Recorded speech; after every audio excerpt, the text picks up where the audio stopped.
Arizona Territory, spring of 1887. The wind carried grit and heat down the main street of Deadwood Crossing, and the sun had already blistered the wood beneath her bare knees. Edda Fairchild scrubbed the banker's porch with a rag worn thin as her patience, her hands raw and red. Her back ached, but she kept her head down. A few coins for a day's work meant supper for her and her little brother, Jesse, maybe even a bed instead of the barn stall they had curled up in last night. She did not belong here. Not in this town that looked through her like she was air, not in front of the bank where men in fine coats stepped around her like she was dirt. But she had no choice. Not since their father died 2 months back from fever, and their mother walked out 3 days later, leaving a note that said, "I am not made for this kind of life." Edda was made for it. She had to be. The saloon door across the street creaked open, and the clatter of boots echoed behind her. She kept scrubbing. "Ma'am." She did not look up. Men had called her worse, some with worse intentions. "I said ma'am." His voice was deeper this time, slower. She turned. He looked like every other cowboy she had seen ride through town. Dusty hat, worn duster, pistol on the hip, but something about his stillness made her pause. He was not just passing through. He looked like a man who had seen things and walked away from them. "You do not belong here," he said. She stood, rag limp in her hand. "I am not begging. I did not say you were." He stepped forward, pulled a silver dollar from his coat, then another, then 5 more. "Take this and stop scrubbing." The banker does not care if his porch shines, and he sure does not pay fair. Edda stared at the coins, then at him. "Why would you give me that?" "Because cleaning someone else's filth does not suit you." "It suits me fine," she said, jaw tight. "I have a brother to feed." "How old?" "8." She squared her shoulders. "And I am not walking off so you can feel good about yourself. We earn what we get." He looked at her like he saw something buried beneath the grime and pride. Then he took off his hat, ran a hand through his dark blonde hair, and met her eyes. "My name is Elias Penrose," he said. "I got a ranch an hour outside town. I need a cook. I will pay fair. You and your brother come with me. You sleep under a roof, eat real food." Edda's chest tightened. "Why would I trust you?" "Because I do not lie," he said. "And you look like you are about one more bad day from breaking." She looked down at the filthy rag, then at her bruised knees. Jesse had not eaten since yesterday morning. "You try anything," she said, voice low. "I will put a knife in your throat." Elias nodded once. "Fair." By sundown, they rode north out of Deadwood Crossing in Elias's wagon. Jesse curled up asleep in the back with his arms around a sack of apples like it was gold. Edda sat beside Elias, arms folded, eyes on the road. "You always pick up strangers off porches?" she asked without looking at him. "No," he said. "Just you." The ranch came into view just as the horizon caught fire with the dying sun. Low stone house, a barn, a windmill spinning slow in the breeze. There were chickens, a milk cow, and a black dog that barked once, then wagged its tail. Inside, the house smelled like cedar and tobacco. Elias lit the lanterns, showed her the kitchen, the back room where Jesse could sleep, the cot in the corner she could use. He did not touch her. He did not even stand close. He gave her space like it mattered. Edda cooked eggs and fried potatoes that night with a steady hand but a mind racing. Jesse laughed around his mouthfuls. It had been weeks since she had seen him laugh. Elias stayed quiet at the table until Jesse fell asleep in a pile of quilt and limbs on the cot. "You said your folks are gone," Elias said. She nodded, sipped from the tin cup. "Ours was not a happy home. Pa died slow. Ma left fast." "You raised him yourself?" Edda nodded again. "Since he was born. She never wanted him." "That is a heavy thing for someone your age." She looked up. "I am 20. He met her eyes. "I thought so." She waited for the judgment, but it never came. Just that quiet look. "Why did you help me?" she asked. Elias leaned back, his voice low. "Because I grew up with a mother who cleaned floors for men who never looked her in the eye. And I swore I would not be one of them." Edda stared at the grain of the table, her fingers curling around her cup. "You do not owe me anything," Elias said. "I will pay you proper, like anyone else." She nodded. "I know." But something in her chest shifted like a wall she had built too fast had cracked a little. He stood, took his hat from the peg. "I keep my word, Edda." "I know," she said again, softer this time. As he disappeared behind the door, she reached down and pulled Jesse's blanket higher. His face was soft in sleep, his lashes thick as a girl's. They were safe. For now. And for the first time in months, she let her shoulders drop. Maybe there was space in this strange new life for more than survival. Maybe there was room to breathe. The next morning, Edda rose before the rooster. The room was still shadowed, the sky outside barely lifting into gray. Jesse slept on undisturbed, his breath even. She tucked the quilt tighter around his small body, then stepped out into the cool air. The kitchen hearth still held some warmth from last night's fire. She stirred the coals back to life, added kindling, and began to work by lantern light. Coffee went on first. Elias had left a tin of beans on the counter along with a note scratched in blunt handwriting. Ride south fence. Back by supper. She didn't need him watching over her. She didn't need anyone. But the note short, practical meant he'd thought of her. She made cornbread and boiled beans, then took a pail and walked to the well. The dog followed her, tail low, eyes watchful. She didn't speak to it, but she didn't push it away either. By the time Jesse wandered out rubbing his eyes, the table was set. He blinked at the food, then ran to her without a word and hugged her side. She let him hold on longer than usual.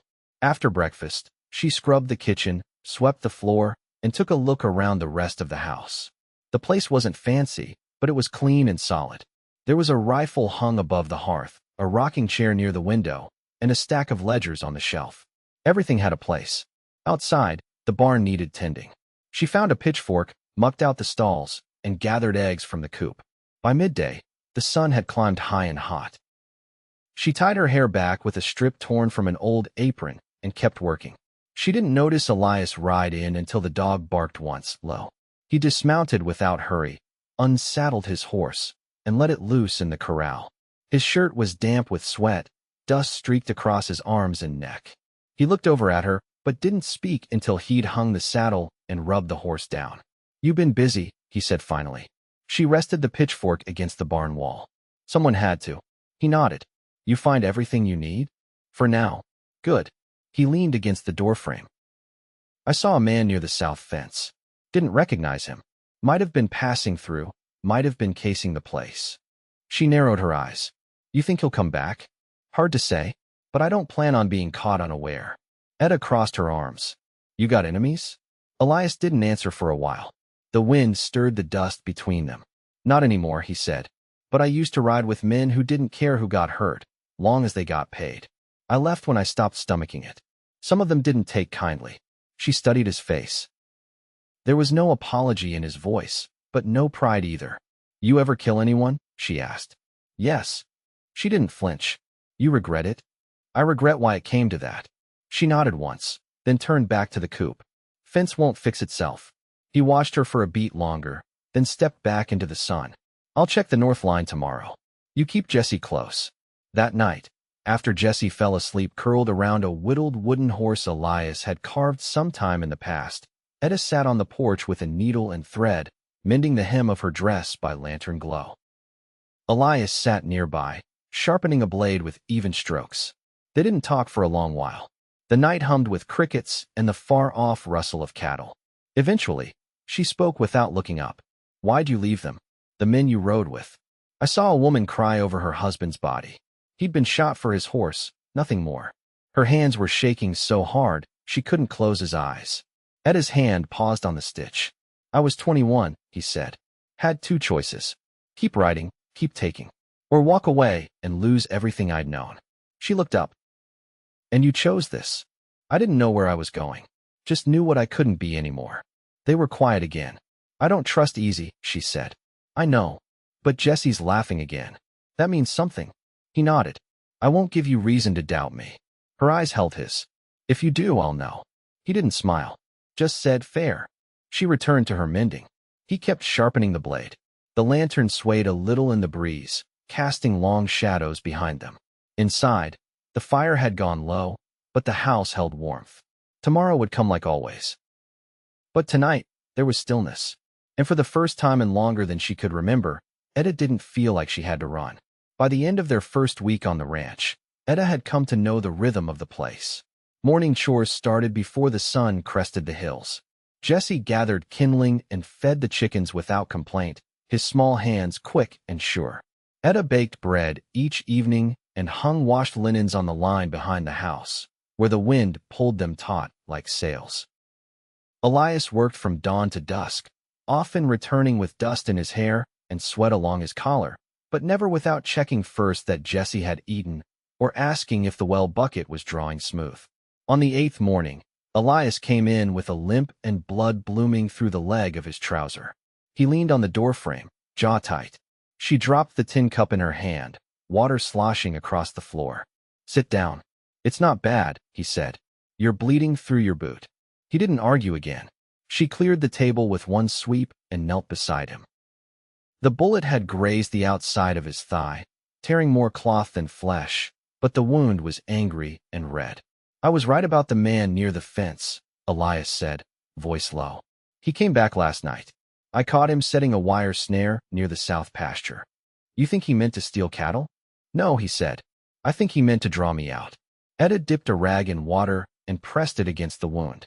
Elias didn't flinch, but his hands curled tight on the edge of the table. "You know him?" "Not by name. But he had the look of someone who's been paid to wait." She stitched the wound without asking permission, her fingers steady, her mouth set.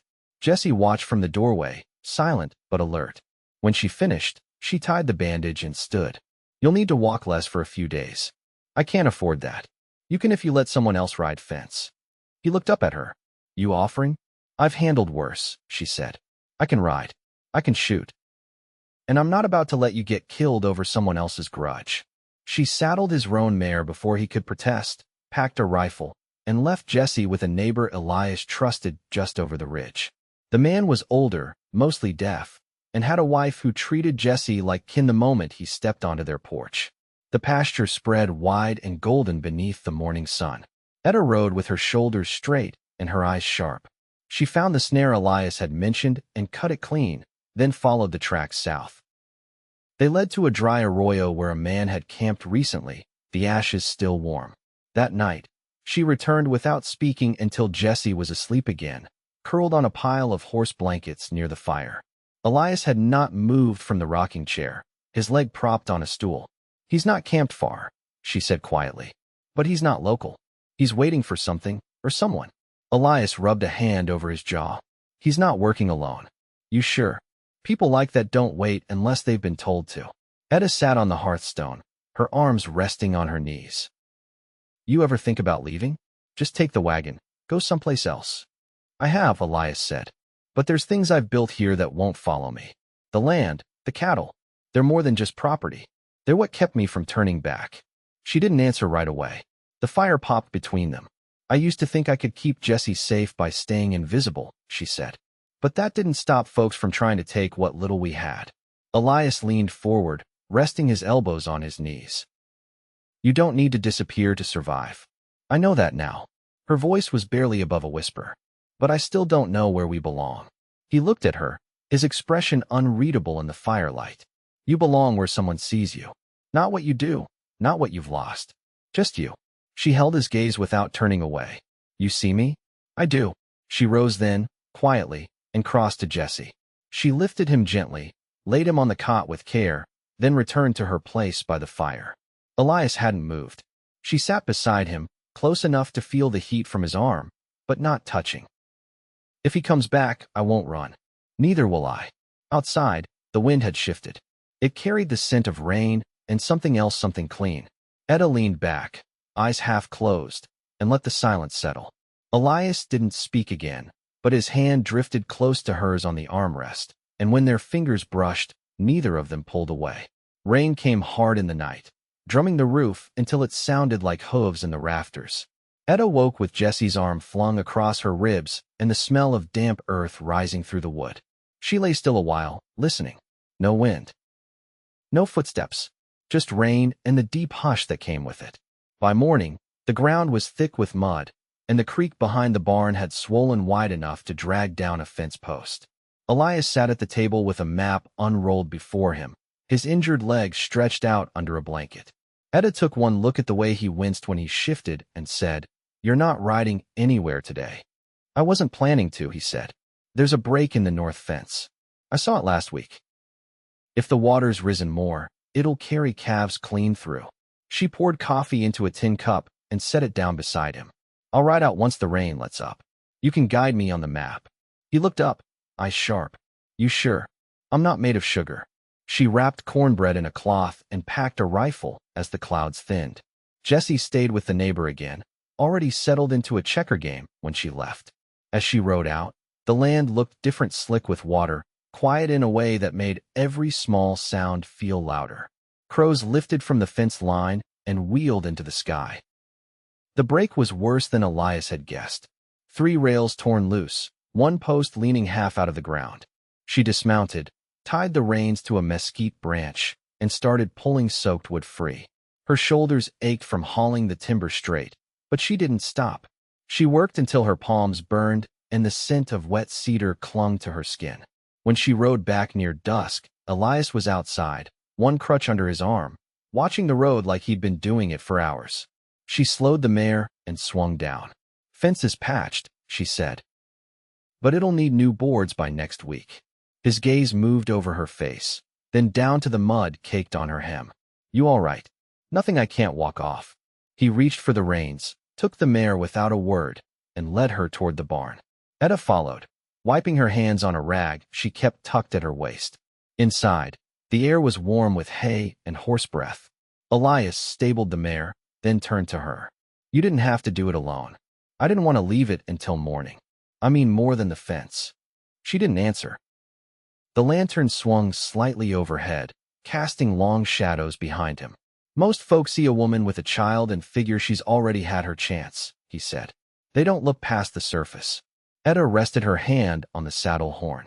Most folks don't look at all. I do. She met his eyes. You keep saying that. Because it's true. She stepped forward without thinking, closing the space between them. His breath caught just once and his hand brushed hers where it rested on the saddle. Their fingers didn't tangle, not yet. But they didn't pull apart either. I'm not used to being seen, she said softly. You will be, he said. Every day you stay here. They stood like that a breath longer, the horses shifting behind them. The storm passed, and the sky outside clearing to faint gold.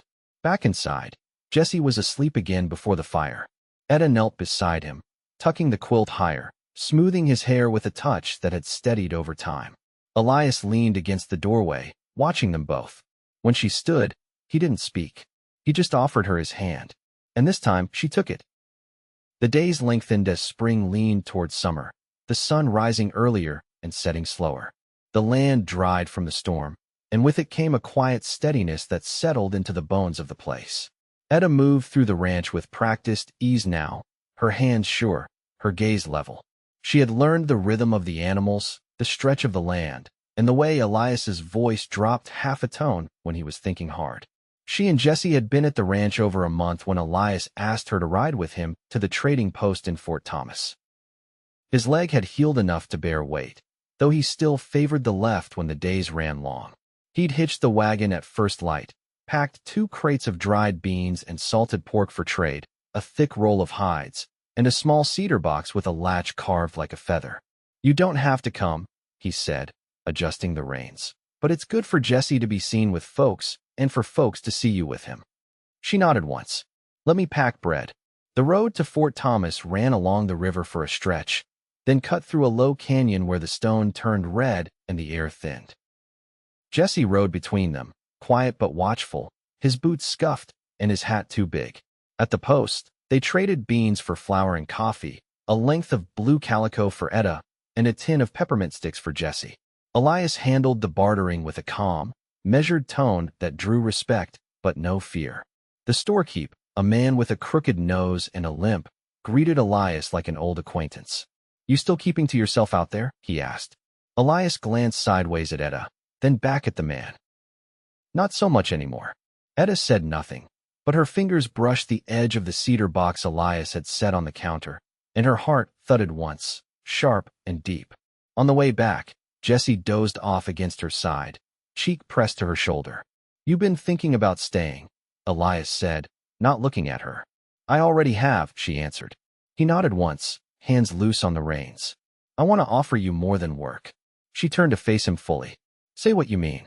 He slowed the wagon, letting the wheels roll to a stop beside a cottonwood tree. The river curved behind them, glinting in the late light. He reached into the crate behind him and took out the cedar box. "I had this made last year," he said.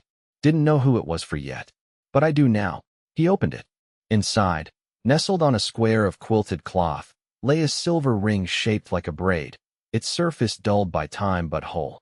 "I don't want to be a man who owes the best part of his life to luck," Elias said. "I want to be the man who chose right when it mattered. I want you to be my wife, Edda, not out of debt or need, but because you're the one I trust with everything I've got." Edda didn't move for a long moment. Then she reached out, took the ring, and held it up to the light. "I've never had anything meant for me," she said. "You do now?" She slid it onto her finger. It fit snug, like it had waited for her. Like he had. They kissed then, quiet and sure, without urgency. Just the slow, certain press of two people who'd learned each other without pretense. Back at the ranch, they told Jesse that night.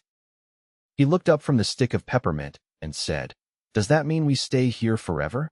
Edda smiled and touched his hair. "As long as we want to." Elias built a second room onto the house before the month was out. He carved a headboard for their bed with a single vine pattern curling across the center. Edda hung her blue calico curtain in the kitchen window, and Jesse planted beans in the patch of earth behind the barn. The man who'd stalked the ranch never returned.